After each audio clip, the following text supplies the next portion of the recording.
لیکن مسئلہ یہاں پہ یہ ہے کہ جب عمران خان اپوزیشن میں تھے تو وہ یہ کہتے تھے کہ بھائی ایک پبلک آفس ہولڈر یا ایک ملک کا پرائم منسٹر یا ایک سیاستدان اس کا بڑا ہائی لیول ہونا چاہیے مورالٹی کا، اخلاقیات کے طور کے اوپر وہ بڑا اعلیٰ مقام کے اوپر ہونا چاہیے، اور پھر وہ سیاستدان اگر مجھ پہ کوئی انگلی اٹھائے تو میں فوری طور کے اوپر تلاشی دینے کے لیے خود کو پیش کر دوں گا.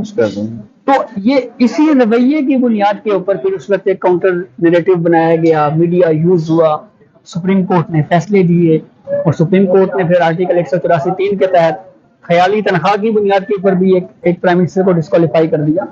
تو اب جو وہ اصول آلریڈی عمران خان کی اپنی پٹیشنز میں جو سپریم کورٹ تک جو فیصلے دیے گئے اس کی روشنی میں ایک اصول طے ہو چکا ہے، تو یہ تو وہی اصول ہے. ہاں، اور ہم اس وقت بھی کہتے تھے کہ اس وقت جو اصول طے کیا جا رہا تھا سپریم کورٹ کی جانب سے، جوڈیشری کی جانب سے، وہ بہت اچھی مثالیں نہیں ہیں، وہ غلط پریسیڈنٹ سے.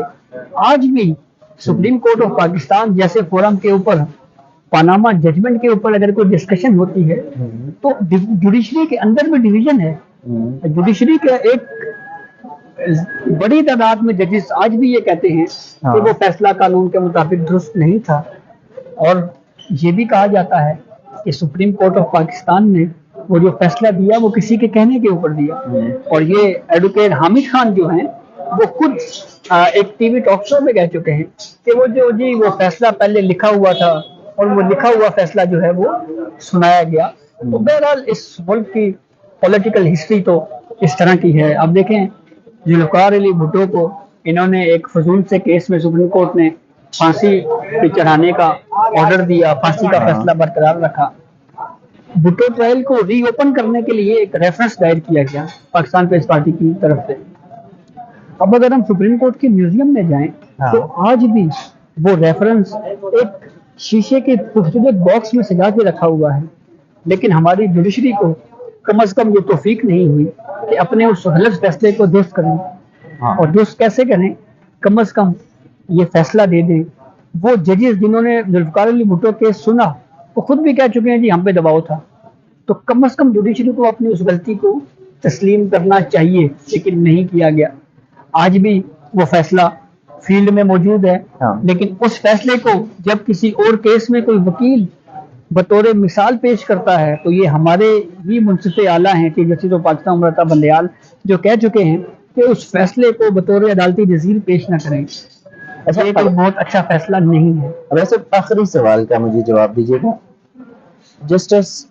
چیف جسٹس آنے والے چیف جسٹس قاضی فائز عیسیٰ اور ابھی یہ کچھ عرصے میں ماضی کے چیف جسٹسز، ان کا تھوڑا سا کمپیریزن کر لیں تو ان فیوچر آپ کو کیا لگ رہا ہے پاکستانی جوڈیشری میں، پاکستانی کانسٹیٹیوشن میں، پاکستانی جو دیگر بیسک ہیومن رائٹس، اس میں پوزیٹیو کچھ چیزیں جو چینج ہے وہ آپ کو کہاں سے کچھ نظر آ رہے ہیں؟ دیکھیں، ایک تو بنیادی چیز یہ ہے کہ جوڈیشری اس وقت ٹوٹلی ڈیوائڈ ہے.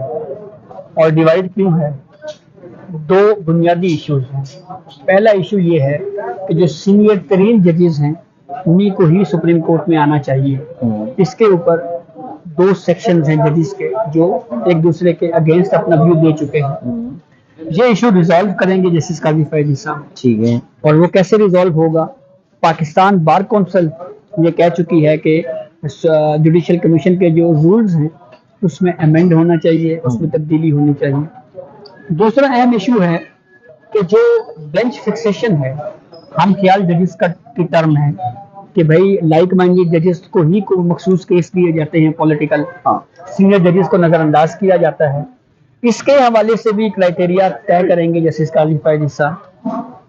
تیسرا اختلاف جوڈیشری کے اندر یہ ہے کہ آرٹیکل 184(3) کے تحت جتنی بھی درخواستیں ہوتی ہیں سب سے پہلے یہ طے جوڈیشری نے خود کرنا ہے کہ کیا اس درخواست کو ہم نے سماعت کے لیے مقرر کرنا ہے یا نہیں کرنا. اس کے لیے پریکٹس اینڈ پروسیجر ایکٹ آیا. اس پریکٹس اینڈ پروسیجر ایکٹ کو چیف جسٹس عمر عطا بندیال کی سربراہی میں 8 ججز نے سسپینڈ کر دیا. وہ کیس پینڈنگ رکھا ہوا ہے.